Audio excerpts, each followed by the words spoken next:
ইংরেজরা বিভিন্ন পদ্ধতিতে আমাদের দেশের বিভিন্ন দালালকে কাজে লাগিয়ে কিভাবে রাজস্ব আদায় করে গেছে।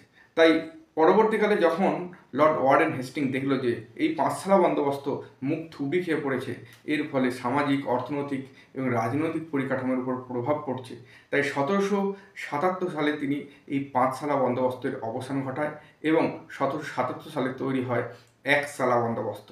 তাহলে পাঁচশালা বন্দোবস্তের পর হয়ে গেল একশালা বন্দোবস্ত, যেটা চালু হয়েছিল 1777 সালে। 1777 সালে একশালা বন্দোবস্ত চালু করে। এই একশালা বন্দোবস্ত চালু করার আগে একটি কমিশন গঠন করে লর্ড ওয়ারেন হেস্টিংস। কমিশনটির নাম হচ্ছে আমিনি কমিশন। এই কমিশনের মধ্য দিয়ে এটি স্থির করে যে রাজস্ব সংগ্রহের ব্যবস্থাটা বা রাজস্ব কালেকশনের ব্যবস্থাটাকে আরও সুদৃঢ় করা এবং পরিকল্পনা মাফিক যেন সঠিক সময়ে রাজস্ব আদায় করা। তো এই পরিকল্পনা 1 বছরের জন্য হবে।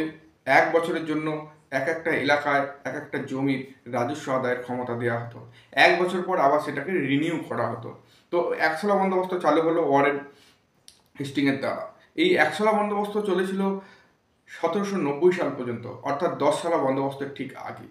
এরপর বলে রাখি, একশালা বন্দোবস্ত 1 বছর ছাড়া ছাড়া বিভিন্ন রাজস্ব ব্যবস্থা বিভিন্ন জমিদারকে দেয়া হতো এবং যার ফলে প্রজাদের মান উন্নয়ন তো হয়নি, এতে প্রজারা আরও অবনয়ন হয়েছিল, তাদের জীবন ধারণের পদ্ধতি আরও ক্ষতি হতে হতে হতে একদম বাজে পর্যায়ে গিয়েছিল। তাই ওয়ারেন হেস্টিংস তিনি 1785 খ্রিস্টাব্দে চলে গিয়েছিল ইংল্যান্ডে। এবার ওয়ারেন হেস্টিংস সম্পর্কে ছোট করে দুটো কথা বলে রাখি। ওয়ারেন হেস্টিংস 1772 সালে তিনি এসেছিলেন এবং 1785 সালে তিনি চলে গিয়েছিলেন।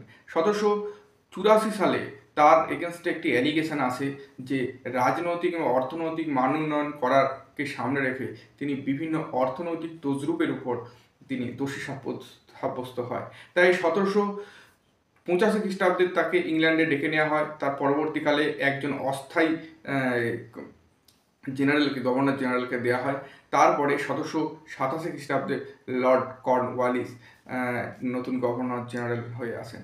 লর্ড কর্নওয়ালিস 1787 সালের পর থেকে দেখতে থাকে যে একশালা বন্দোবস্ত বা যে বন্দোবস্ত চলছিল ভূমির রাজস্ব ব্যবস্থা সংগ্রহের ক্ষেত্রে, সেই বন্দোবস্ত সেই ফল দিতে পারছে না, ইস্ট ইন্ডিয়া কোম্পানিকে সে ফল দিতে পারছে না।